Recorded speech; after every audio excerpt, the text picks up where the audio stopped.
नमस्कार, मैं अनीता चौधरी। देखिए जियो पॉलिटिकल सिनेरियो को अगर देखें तो बहुत सारे बदलाव आ रहे हैं। जहाँ हिंदुस्तान और पाकिस्तान के बीच जो एक ऑपरेशन सिंदूर के तहत एक लड़ाई चली, उस लड़ाई में जहाँ पाकिस्तान को मुँह की खानी पड़ी है, वहीं चीन ने भी अपनी नज़रें टेढ़ी कर ली है। चीन ने एक बार फिर अरुणाचल प्रदेश के 9 गाँवों के नाम को बदल के ये बताने की कोशिश की है कि अरुणाचल प्रदेश चीन का अभिन्न हिस्सा है। लेकिन चीन की इस कार्रवाई के साथ ही एक डेवलपमेंट और भी हुआ सर। बलूचिस्तान ने अपने आप को आज़ाद बलूचिस्तान डिक्लेयर कर दिया है। किस तरह से इस पूरे सिनेरियो को देखा जाना चाहिए भारत के परिप्रेक्ष्य देखो, जहाँ तक चाइना का ताल्लुक है, चाइना को हमने साफ तौर पे कहा है कि इसका कोई मतलब नहीं है। अरुणाचल हमेशा हिंदुस्तान का था और है और रहेगा। और हिंदुस्तान ने साफ तौर पे चाइना को ये भी दर्शा दिया, जिस माफिक हमारी ग्रोइंग इन्फ्लुएंस है, ग्रोइंग स्टेचर है और ग्रोइंग मिलिट्री पावर है। 10 बार ही सोच रहा है हिंदुस्तान के खिलाफ कोई कार्रवाई करने के लिए। Militarily it's not a possibility, और हिंदुस्तान किसी भी हालत में अरुणाचल में 1 इंच की ज़मीन भी आपको नहीं देगा। हमारे एक्सटर्नल अफेयर्स मिनिस्टर ने भी इसके बारे में चर्चा की है, और हमारी एक्सटर्नल अफेयर्स मिनिस्ट्री ने भी कहा है कि नाम बदलने से कुछ नहीं होता, and we don't accept it. दूसरा, जहाँ तक बलूचिस्तान का ताल्लुक है, जब से ये ऑपरेशन सिंदूर हुआ है स्टार्ट, 12 मई को बलूचीज ने 71 जगह पर पाकिस्तान के ऊपर अटैक किया है, 51 अलग अलग जगह पर।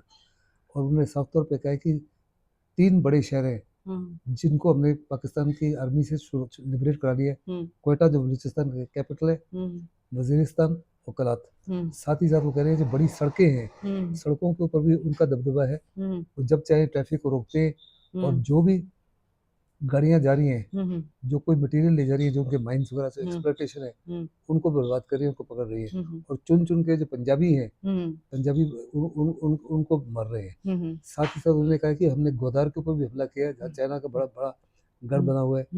और वो साफ तौर पे कह रहे हैं हमने अपना पाकिस्तान के झंडे उतार दिए, अपने झंडे गाड़ दिए, अपने कॉइन्स बना दिए, अपने स्टैम्प बना दिए, और हिंदुस्तान के साथ गुहार लगा रहे हैं और यूएन के पास लगा रहे हैं कि अभी हमको मान्यता दे दीजिए, एक राष्ट्र की मान्यता दी जाए। साथ ही साथ उन्होंने हिंदुस्तान के पास को अपील किया है, उनको न्यू दिल्ली में एम्बेसी खोलने की इजाज़त दी है।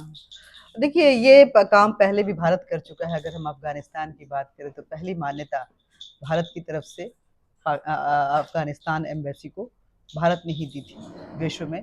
एक बार फिर मौका आ गया है कि भारत एक नए देश के उद्भव को मान्यता दे और इस पूरा दारोमदार जो है बलूचिस्तान भारत पे छोड़ रहा है। लेकिन ये तो सिंपल नजर आता है कि हाँ ये हो गया, लेकिन कहीं ना कहीं चीन तिलमिलाया हुआ है, क्योंकि उसका जो इकोनॉमिक कॉरिडोर है, जब बलूचिस्तान अलग हो जाएगा और बलूचिस्तान जिस तरह से बोल रहा है कि पीओके की लड़ाई में हम भारत का साथ देंगे, तो चीन वहां पे पाकिस्तान में उसका क्या स्टेक रह जाएगा जिसके लिए वो पाकिस्तान को बैक करते रहता है। चीन पाकिस्तान को बैक इसलिए करता है क्योंकि एक तो पाकिस्तान जो है ऑलमोस्ट लैंड स्टेट हो गया है। दूसरा, साउथ एशिया में चीन अपने आप को एक सबसे बड़ी ताकत के रूप में दर्शाना चाहता है। उसका सबसे बड़ा कंपेटिटर जो है हिंदुस्तान है, और हिंदुस्तान को चाहता है कि हिंदुस्तान जो है चीन के इशारे पे काम करे। लेकिन जो मौजूदा सरकार है वो साफ तौर पे कह रही है हम केवल वही करेंगे जो हिंदुस्तान के हित में। चीन का सीपैक में $65 बिलियन खर्चा इन्वेस्टमेंट है। मुझे साफ तौर पे नजर आता है कि वो इन्वेस्टमेंट ज़्यादा होने जा रही है, क्योंकि वहाँ पे इंसर्जेंसी स्टार्ट हो गई है और गुरिल्ला वॉरफेयर स्टार्ट हो गई है। एक इंसर्जेंट को डील करने के लिए आपको 50 से 100 सैनिक लगाने पड़ते हैं। कंगाल पाकिस्तान का उतने पैसे नहीं है उस माफी के करने। हमको जो हमने कश्मीर में सिक्योरिटी ग्रिड इस्टेब्लिश किया, उसको इस्टेब्लिश करने में, उसको मजबूती देने में 30 से 40 साल लगे हैं। इंटेलिजेंस ग्रिड को भी इस्टेब्लिश करने में 25 से 30 साल लग जाते हैं। पाकिस्तान उस माफी कर ही नहीं सकता। फिर चीन का जो सबसे बड़ा BRI प्रोजेक्ट है, बेल्ट एंड रोड इनिशिएटिव, जिसको शो पेश दुनिया के सामने पेश कर रहा है, वो भी इधर है। वो साफ तौर पे मुझे लगता है कि किसी प्रकार से कामयाब नहीं होगा। तो मतलब पाकिस्तान को बैक करते करते चीन की अगर बात करें तो चीन के हाथ में झुंझुना ही थमने पकड़ने वाला है। At the end of the day अगर बलूचिस्तान अलग हो जाता है और भारत अगर पीओके पे किसी तरह से अपनी पकड़ बना लेता है, तो फिर चीन तो पाकिस्तान में जितने पैसे इन्वेस्टमेंट वो तो बिल्कुल खत्म सा हो जाएगा उसका वो इन्वेस्टमेंट, या फिर पीएलए को वहां पे डिप्लॉय करना पड़ेगा अपनी पकड़ बनाने के लिए। अगर PLA वहाँ डिप्लॉय भी हो जाता है तो पूरा लॉजिस्टिक्स तो उसका लोकल तो होगा ना। तो लॉजिस्टिक कॉन्वॉय तो सड़कों के ऊपर इनका दबदबा है, तो किसी प्रकार से सक्सेस नहीं हो सकते। जब तक उस देश में जिसमें जाते हो जिसमें अपनी सेना डिप्लॉय करो, उस देश के लोग आपके प्रो ना हो, आपके तो मतलब एक तरह से कह सकते हैं कि चीन के ड्रोन ही नहीं, उसके डिफेंस सिस्टम ही नहीं, बल्कि उस स्ट्रैटेजी भी जो है वो बिल्कुल धुआं-धुआं हो रही है।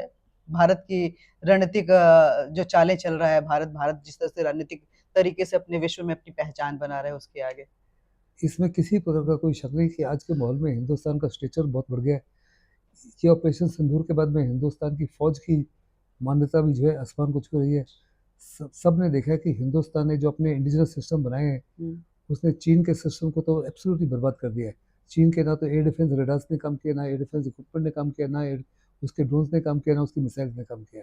वास्तव में 700 ड्रोन फायर किए गए, जो आधे से ज़्यादा फिक्स हो गए। जी, नहीं आधे से ज़्यादा टर्की के थे और बाकी चीन के थे। एक भी सक्सेसफुल नहीं हुआ। उसने चीन की मिसाइल दागी, जो चीन कहता था ये मिसाइल जो है दुनिया की सबसे ताकतवर मिसाइल है PL-15, वो भी कामयाब नहीं हुई। तो हिंदुस्तान के अपने जो सिस्टम थे, फिर हिंदुस्तान ने अपना नेविक सिस्टम इस्तेमाल किया, हुँ, हुँ। अपने 8 कार्टोसैट्स हुँ। सैटेलाइट्स को 24 घंटे इस एरिया के ऊपर नज़र रखते। तो अपने सैटेलाइट फिर अपना integrated air defence command and control system बनाया, अपना आकाशीय सिस्टम बनाया, जिसको भेद नहीं सके दुनिया की कोई ताकत। हुँ, हुँ। और 4 ही दिन में जिस माफिक ने पाकिस्तान को बर्बाद कर दिया, उसको कंप्लीटली डिफैंग कर दिया, जैसे सांप को दंत निकाल देते, पॉइजन निकालते हैं, डिफैंग होता है, उसको डेसिमेट कर दिया, हुँ। उसके सारे एयरफील्ड को डिस्ट्रॉय कर दिया, सारे रडार्स। आज पाकिस्तान कंप्लीटली नंगा है, गुहार लगा रहा है हिंदुस्तान के। एक आखिरी सवाल सर, ये ट्रम्प इतना बौखलाए हुए क्यों हैं? वो बेगानी शादी में अब्दुल्ला दीवाना वो कभी क्रेडिट ले रहे हैं, कभी हिंदुस्तान के लिए अनाप-शनाप बोल रहे हैं, अब इन्वेस्टमेंट पे रोक लगाने की बात कर रहे हैं। आखिर प्रॉब्लम क्या है? चीन हिंदुस्तान के बढ़ते कदम से वो डर रहे हैं या फिर कहीं न कहीं जो सोचे हुए थे कि ये युद्ध होगा और हम उसके मज़े लेंगे, उसमें वो सोच इमेजिनेशन जो है वो धराशायी हो गई। ट्रंप की ज़बरदस्त कोशिश है कि उनको नोबेल पीस प्राइज़ मिले। इस समय दुनिया में 2 लड़ाइयाँ पहले हो रही थी, इसराइल और हमास की, और दूसरा रशिया और यूक्रेन की। उन्होंने कहा था कि मैं अगर प्रेसिडेंट बन गया तो 24 से 48 घंटे में ये लड़ाइयाँ बंद कर दूँगा। अभी तीसरी लड़ाई शुरू हो गई थी हिंदुस्तान और पाकिस्तान की, और अगर कम से कम 2 या 3 लड़ाइयों को रुकवा देता है तो उसको 100% नोबेल पीस प्राइज़ मिल सकता है। उसी की खोज में है। सेकंड थिंग है, वो मैवरिक है, क्या बोलता है उसको खुद भी नहीं पता। उसके अपने अपने देश के लोग उसके ऊपर उसको हँसते हैं, सीरियसली उसके उसके हँसते। हिंदुस्तान ने कहा है कि अगर उसकी कोशिश क्रेडिट लेना तो उसकी कोशिश जारी है, लेकिन हमारे प्रधानमंत्री ने, हमारे एक्सटर्नल मिनिस्टर ने, डिफेंस मिनिस्टर ने साफ तौर पे कह दिया चीन हिंदुस्तान और पाकिस्तान का बायलेटरल इशू है, किसी प्रकार की मेडिटेशन ना एक्सेप्ट की है, ना करेंगे, ना कर, आगे। दूसरा, पहले 24 घंटे में उसने कहा अपने मेडिटेशन की, फिर 24 घंटे बाद उसने अपना लफ्ज़ चेंज कर दिया, कहा कि हमने मदद की। फिर हिंदुस्तान ने साफ तौर पे कहा कि हमने मदद ना मांगी है, ना मांगेंगे, और कश्मीर को हम इंटरनेशनलाइज नहीं होने देंगे। कोई रोड ही नहीं है। फिर अब देखो, कह रहे हैं कि 1000 साल की जो लड़ाई है, हिंदुस्तान 1947 में अलग हुआ है, तो चीन, उसको, ट्रम्प को तो हिस्ट्री का भी नहीं पता। इसलिए क्या बोलते हैं, उसको फिर सीरियसली जब नहीं लेना फिर है। जब उसका वो भी उल्टा उल्टा पड़ा, तो हिंदुस्तान ने सब कहा कि ये भी नहीं हुआ। तो ट्रम्प ने कहा कि मैंने उनको कहा कि आपने अगर हमारे साथ ट्रेड करना है, इंडिया का सबसे लार्जेस्ट या third largest trading partner America है, हम आपसे ट्रेड करना बंद कर देंगे। लेकिन हिंदुस्तान ने सब कर है, इसके ऊपर भी कोई जिक्र ही नहीं हुई, बातचीत ही नहीं हुई। और उनके साथ अभी ट्रेड डील होने जा रही है, जिसमें अगेन ट्रम्प कह रहा है कि हिंदुस्तान ने ट्रेड डील एक्सेप्ट कर ली है 0 टैरिफ के ऊपर। वो भी एक तरफा ये बयान होते जा रहे हैं। वो वो अपने तो मन से ही बोल रहे हैं। अभी बोल रहे हैं कि एप्पल को इन्वेस्ट नहीं करने देंगे हम। एप्पल जो एप्पल प्रोडक्शन तो बड़े, वो साफ तौर पे जानता है कि हिंदुस्तान दुनिया की सबसे बिगेस्ट मार्केट है, सबसे बड़ी इमर्जिंग मार्केट है। वो अमेरिका में, जैसे ट्रम्प एक बिजनेसमैन है, एप्पल वाले भी बिजनेसमैन है, वो हिंदुस्तान में तो कंपनी ला रहे हैं, चाइना से शिफ्ट करके हिंदुस्तान में ला रहे हैं। नोएडा में बहुत बड़े कंपनी है। इनफैक्ट 60% जो एप्पल प्रोडक्ट्स अभी हिंदुस्तान में बन रहे हैं, दुनिया में एक्सपोर्ट हो रहे हैं। तो ट्रम्प को ये तो नहीं पता कि हिंदुस्तान में पहले ही एप्पल आया हुआ है, लेकिन और बड़े पैमाने पर वो चीन से शिफ्ट करके हिंदुस्तान में आएंगे, और ट्रम्प की बात नहीं मानेंगे। बहुत-बहुत शुक्रिया आपका। देखिए ये जियोपॉलिटिक्स की बात है, ये आप देखेंगे तो साउथ एशिया की तरफ पॉलिटिक्स जो है वो वैश्विक पॉलिटिक्स वो चेंज हो रही है और ऐसे में होड़ लगी हुई है कि आखिर साउथ एशिया का बिग बॉस कौन बनेगा। कोशिशें चीन की तरफ से जारी हैं, लेकिन जिस तरह से भारत ने अपना दमखम सैन्य बल के रूप में भी और अपने रणनीतिक बल के रूप में भी दिखाया है, ये पूरा विश्व उसका कायल हो चुका है और अब चीन कोशिश खिसियानी बिल्ली खंभा नोचे, तो अरुणाचल की तरफ अपना निगाह घुमा दिए, लेकिन हाथ कुछ नहीं लगना है। जय हिंद।